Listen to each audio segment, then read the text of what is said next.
Donc il faudrait que je parle environ ici, quoi. C'est bon, ça tourne? On va faire un petit sound check. Coucou, c'est le printemps, le potager se réveille et on commence déjà à déguster nos premiers radis semés en mars.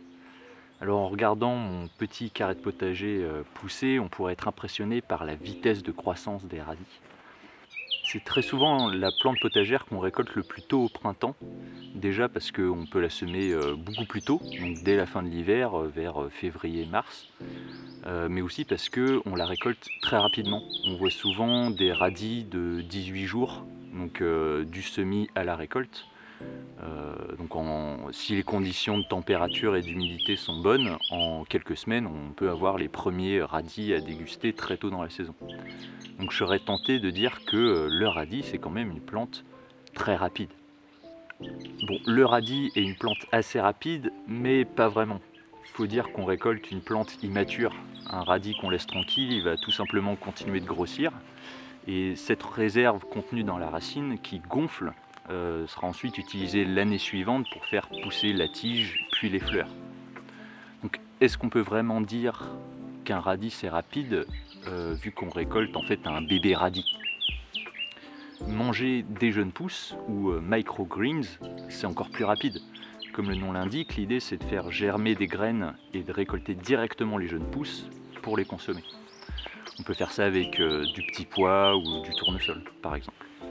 Là évidemment c'est encore plus rapide que le radis, car les graines peuvent germer en seulement quelques jours et au bout d'une semaine on a déjà une belle assiette de microgreens à récolter et qu'on peut manger.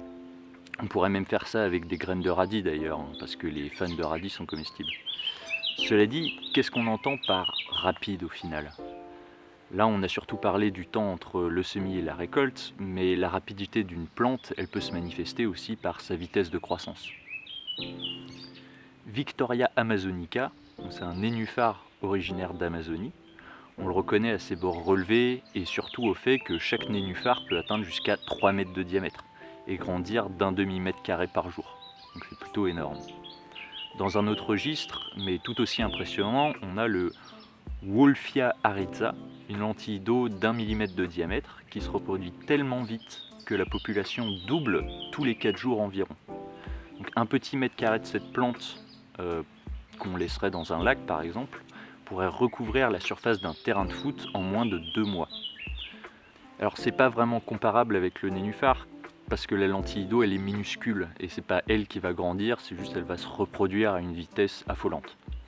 Si on veut trouver un individu qui grandit très vite, il va falloir chercher ailleurs. Le bambou mozo, donc c'est une espèce de bambou qui peut grandir d'1 mètre par jour lorsque les conditions sont favorables. Il est cultivé en Asie pour en faire des matériaux de construction par exemple. Donc il grandit tellement vite que certains disent qu'on peut le voir bouger à l'œil nu. Mais il y a encore plus rapide parce que les plantes, elles ne se contentent pas de grandir, elles peuvent aussi se déplacer. C'est vrai qu'on a souvent cette image d'une plante qui grandit mais qui ne bouge pas. Du coup, quand on nous parle des palmiers marcheurs, des palmiers d'Amérique centrale avec des longues racines qui partent du tronc et dont le nom vient du fait qu'ils se déplaceraient pour aller chercher la lumière, et ben on est intrigué. Bon, cette info est fausse, on s'est rendu compte que le déplacement de cet arbre était souvent dû à un choc, donc à un arbre qui tombe et vient coucher le palmier, et le palmier va ensuite se redresser un peu plus loin, donc on ne peut pas vraiment dire qu'il marche. Mais il y a énormément de plantes qui se déplacent et bougent, ils ne vont juste pas déplacer toute la plante d'un coup. Un exemple plutôt connu, c'est les plantes carnivores comme la Dionée attrape-mouche, qui referme sa bouche lorsqu'un insecte est piégé dedans grâce à une substance collante qui se trouve à l'intérieur. Donc le mouvement il est certes petit mais il est très rapide. En quelques secondes l'insecte il est pris au piège. La Dionée attrape-mouche, elle bouge pour se nourrir mais la plupart des plantes vont bouger pour se reproduire. Ecballium elaterium, concombre d'âne ou encore concombre explosif, c'est une plante sauvage de la famille des cucurbitacées, donc les concombres, les cornichons, courges, courgettes, etc., qui a une méthode de dispersion des graines qui est plutôt originale. Les graines sont contenues dans des petits fruits ressemblant à des cornichons hérissés de pics.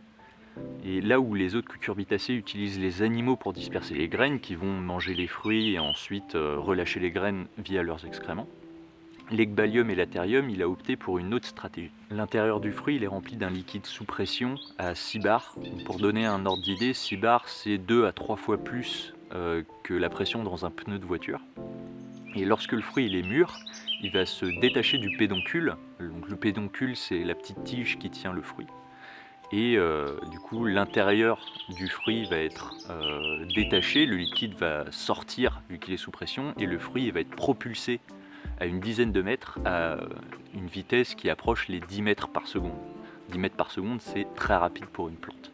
Alors ça surprend, on en avait dans le jardin l'année dernière, parce que c'est une plante sauvage qui se trouve en France. Et au moindre contact, le fruit va se détacher et partir comme une balle de fusil.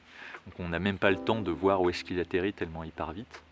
Donc on était plutôt surpris au moment où on essayait de jouer avec cette espèce de cornichon sauvage, de voir qu'il nous explosait littéralement à la tronche. Bon, 10 mètres secondes pour le concombre explosif, on peut vraiment dire que c'est rapide. Là on arrive vraiment à la limite de ce que peut faire une plante sans assistance. Mais les plantes c'est malin, et de l'assistance dans la nature, elles peuvent en trouver.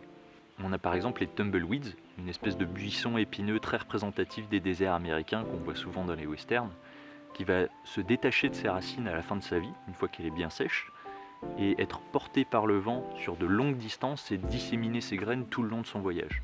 Donc vu qu'elle est portée par le vent, s'il y a des rafales à plus de 70 km/h, la plante elle ira à 70 km/h. Plutôt rapide. Et c'est très répandu comme mode de déplacement pour les plantes. On a les pissenlits, les laitues, on a les érables qui ont des petites feuilles en forme d'hélice qui viennent tournoyer dans le vent. Donc le vent est très utilisé par les plantes pour être disséminé rapidement sur de longues distances, là où le concombre explosif, même s'il est très rapide, peut uniquement aller à une dizaine de mètres. Mais si je vous dis qu'il y a des plantes qui sont encore plus rapides que ça, 7,66 km/s. Et ouais, ça existe, à l'intérieur de la Station Spatiale Internationale. Donc on a plusieurs expériences qui ont été menées à bord de la station, et ils y ont notamment fait pousser des laitues, des fleurs, du blé.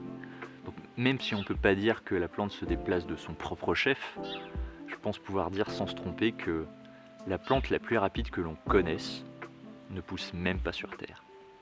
Donc voilà, c'était une petite vidéo sur la rapidité des plantes, parce que tout est venu en fait de l'Ecbalium, du concombre explosif qu'on avait dans le jardin. On s'est posé la question, ouais, c'est rapide, mais c'est quoi la plante la plus rapide du monde? Donc si ça vous a plu, lâchez un petit commentaire, un petit pouce bleu, ça fera toujours plaisir. Et on se dit peut-être à la prochaine pour une future vidéo. Allez, salut!